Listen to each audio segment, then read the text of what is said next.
Le 6 mai, la commission parlementaire a approuvé le projet de loi sur l'obligation vaccinale du personnel soignant, sans date précise puisque celle-ci sera déterminée par arrêté royal lorsque la situation épidémiologique l'exigera, suivant le schéma vaccinal déterminé au moment de l'entrée en vigueur de l'arrêté royal. Pourquoi avoir recours à cette procédure? Pour satisfaire aux critères de proportionnalité validés par la Cour constitutionnelle. En effet, sans ces critères de proportionnalité, l'obligation vaccinale serait tout simplement inconstitutionnelle. Pour qui cette disposition va-t-elle s'appliquer? Pour ça, je vous invite à consulter les dispositions suivantes, celles du 10 mai 2015 et du 28 avril 1999. Qui a soutenu ce projet? Eh bien, à l'unanimité, l'Académie royale de médecine qui considère que tous les éléments sont réunis pour assurer la sécurité de tout citoyen, car tous les intérêts sont bien garantis. En effet, pour eux, ils retiennent que l'intérêt collectif, l'intégrité physique, le respect à la vie privée et la protection à la santé sont rencontrés. Le deuxième secteur qui a marqué son accord à l'unanimité, c'est les membres de la Fédération du secteur hospitalier.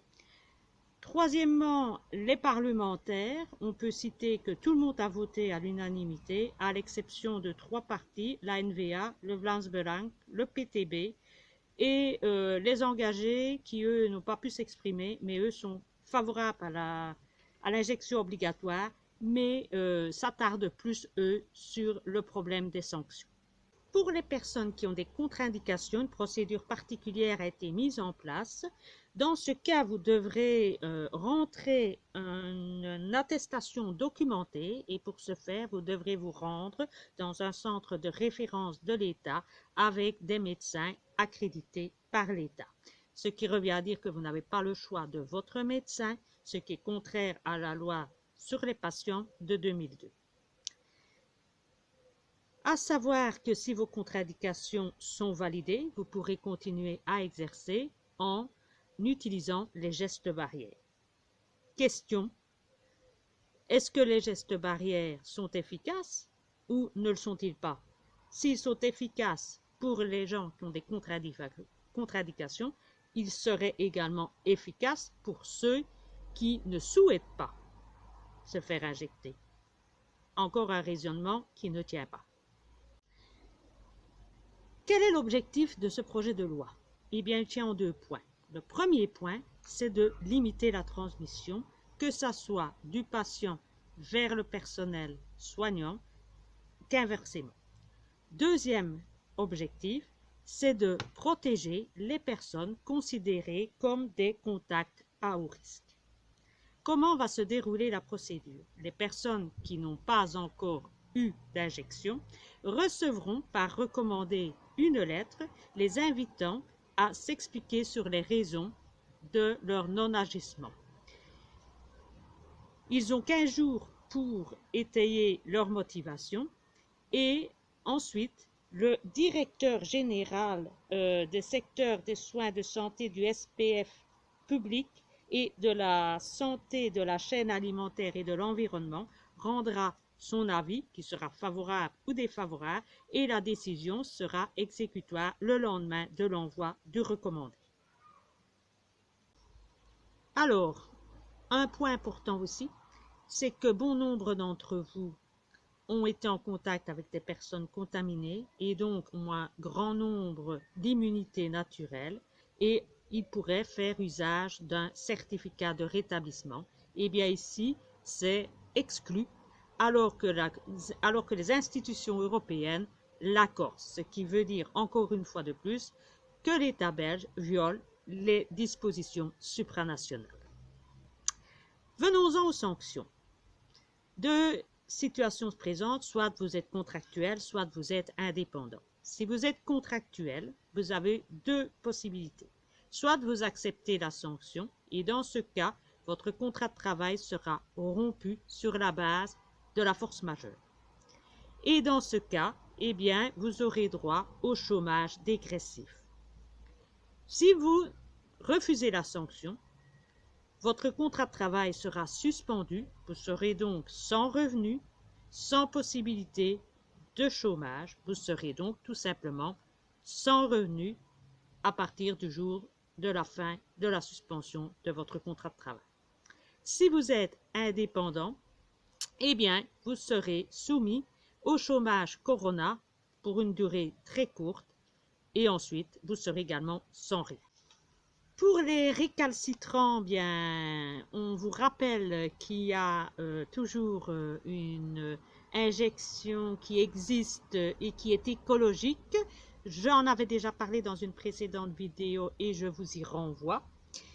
C'est un système d'injection basé sur de l'ADN recombinant et qui utilise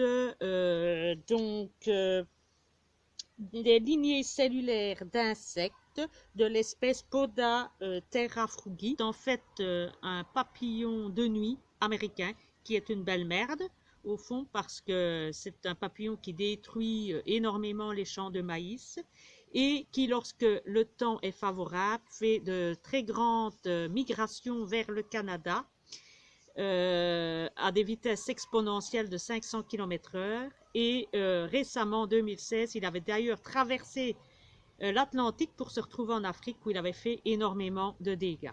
Ce type de papillon est souvent utilisé à titre d'insecticide biologique. Donc, si ça vous rassure, ce milieu plutôt écologique et d'insectes, ben, vous pouvez tenter l'expérience. Voilà.